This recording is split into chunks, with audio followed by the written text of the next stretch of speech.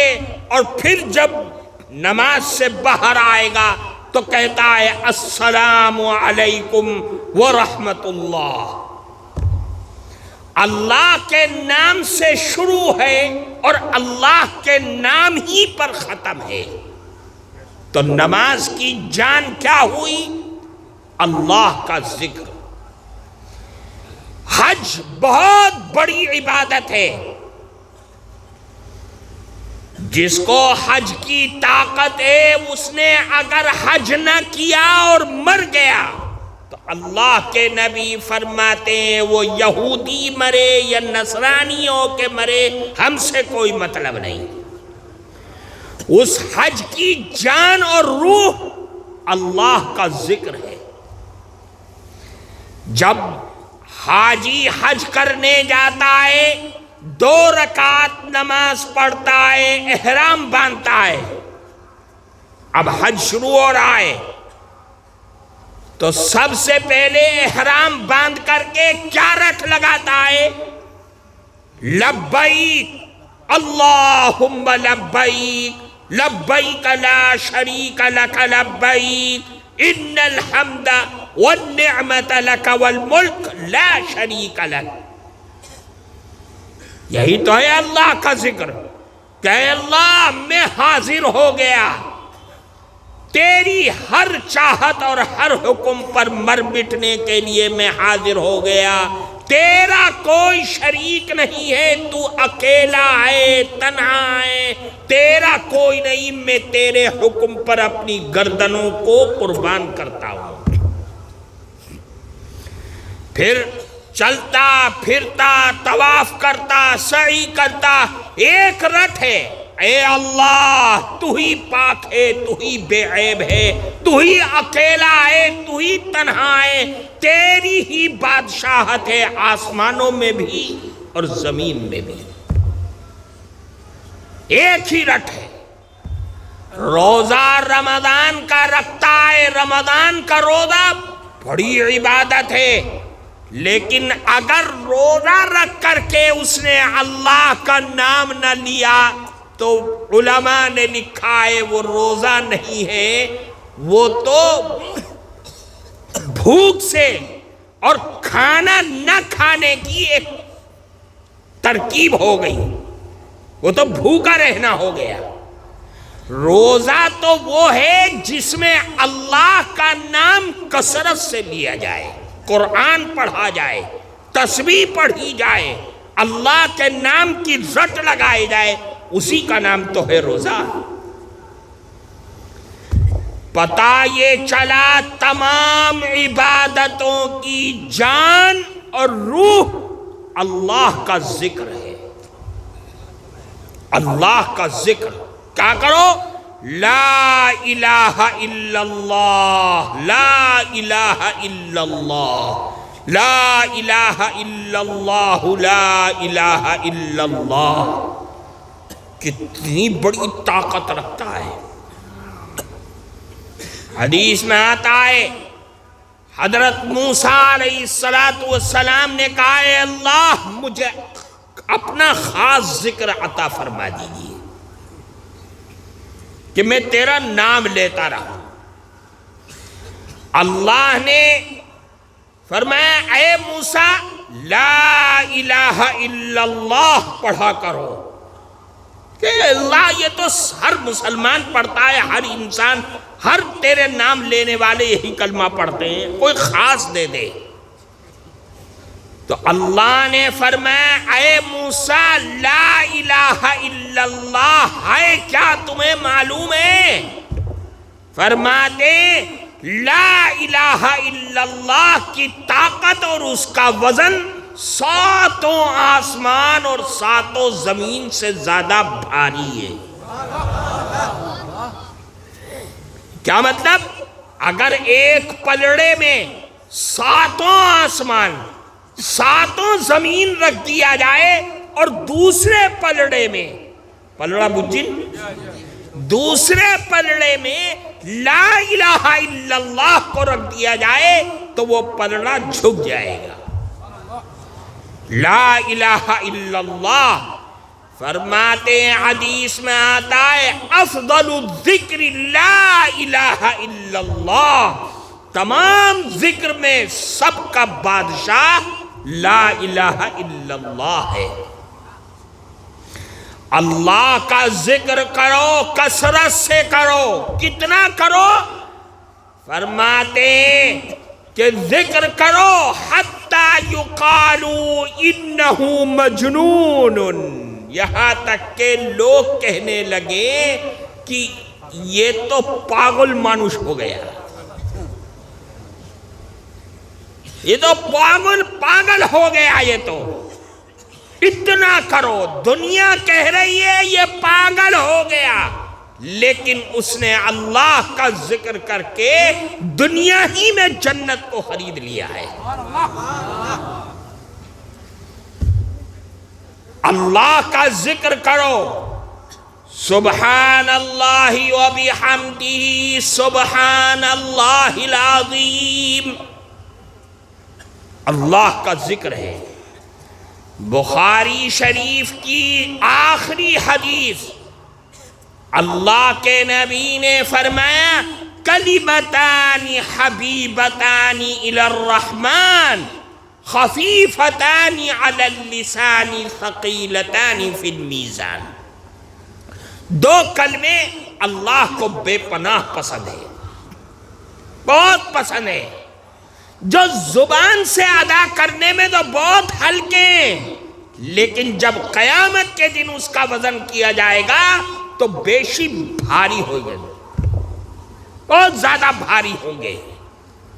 تو اللہ کے نبی نے فرمایا وہ دونوں کلمے کیا ہیں؟ سبحان اللہ و بحمدہ ایک، سبحان اللہ العظیم، سبحان اللہ و بحمدہ سبحان اللہ العظیم۔ اٹھتے بیٹھتے، گاؤں میں کام کرتے، کھیت میں، بازاروں میں، دکان پہ اللہ کا ذکر زبان پر ہونا چاہیے۔ اللہ اللہ اللہ، لا الہ الا اللہ۔ اور اگر حافظ ہے، قرآن پڑھ سکتا ہے تو قرآن پڑھے، چلتے پھرتے۔ قرآن بھی تمام ذکروں کے بادشاہوں کا بھی بادشاہ ہے۔ قرآن کی آیات، قرآن کی سورتیں، قرآن کے الفاظ، یہ تو تمام ذکر کے بادشاہ ہیں۔ اس لیے جنہیں قرآن یاد ہے یا کوئی سورت یاد ہے یا سورہ یاسین ہی یاد ہے تو اس سورہ یاسین کی تلاوت کم سے کم دن بھر میں 1 مرتبہ تو کر ہی لینی چاہیے۔ کیوں؟ اس لیے کہ سورہ یاسین قرآن کا دل ہے، سورہ یاسین قرآن کا انتر ہے، اور جس نے کسی کا انتر جیت لیا تو اس نے سر سے لے کر پیر تک جیت لیا۔ جب قرآن کا انتر ہی قبضے میں آ گیا تو قرآن سورہ فاتحہ سے لے کر کے سورہ ناس تک ہمارے قبضے میں آ جائے گا۔ اس لیے سورہ یاسین چاہے نفل کے اندر مغرب کے بعد یا عشاء کے بعد یا کسی بھی وقت 1 مرتبہ، بہتر یہ ہے کہ کسی ایک نفل کے اندر 2 رکعت میں یا 4 رکعت میں پوری سورہ یاسین پڑھ لینی چاہیے، اس لیے کہ سورہ یاسین تو نور ہے، اور جب نور اس کو حاصل کیا جائے گا تو زندگی کے اندر بھی نور ہی نور آئے گا، نور ہی نور آئے گا۔ اور سورہ یاسین کی برکات ایسی ہیں کہ موت کے وقت آسانی اور موت کے وقت اللہ کا ذکر میسر آتا ہے یاسین کی برکت سے۔ اس لیے اللہ کا نام کثرت سے لینا، اللہ کے نام کو لیتے رہنا، خود بھی لینا، اپنے بچوں کو، بچیوں کو، بیوی کو، سب کو اس کی عادت ڈالنا کہ کچھ بھی کرو لیکن اللہ کا نام لیتے رہو، اللہ کے نام کی رٹ لگاتے رہو۔ کیوں؟ اس لیے کہ اللہ کا نام لیا جائے گا تو دل کے اندر سے سیاہی جو گناہوں کی وجہ سے آ گئی ہے، زنگ آ گیا ہے، وہ دور ہو جائے گا۔ صرف اللہ کے ذکر کے اندر طاقت ہے۔ ایک حدیث میں آتا ہے لا الہ الا اللہ زنگ کو دور کرتا ہے، اندر کے زنگ کو، زنگ بجن مورچہ بجن۔ اور دوسری روایت میں آتا ہے کہ ہر اللہ کا ذکر چاہے کوئی بھی ہو، جتنا زیادہ سے زیادہ کیا جائے گا وہ انتر کے زنگ کو دور کر دے گا۔ اس لیے اللہ کا ذکر کرنا چاہیے۔ اللہ ہم سب کو اپنے ذکر کی حلاوت عطا فرمائے، ذکر کا عادی بنا دے، اپنے سے ڈرنے کی توفیق عطا فرما دے، اپنی مرضیات پر چلنا آسان فرمائے، نامرضیات سے حفاظت فرمائے، تمام بیماروں کو شفا عطا فرمائے، تمام پریشان حال لوگوں کی پریشانیوں کو دور فرمائے۔ وآخر دعوانا ان الحمد للہ رب العالمین۔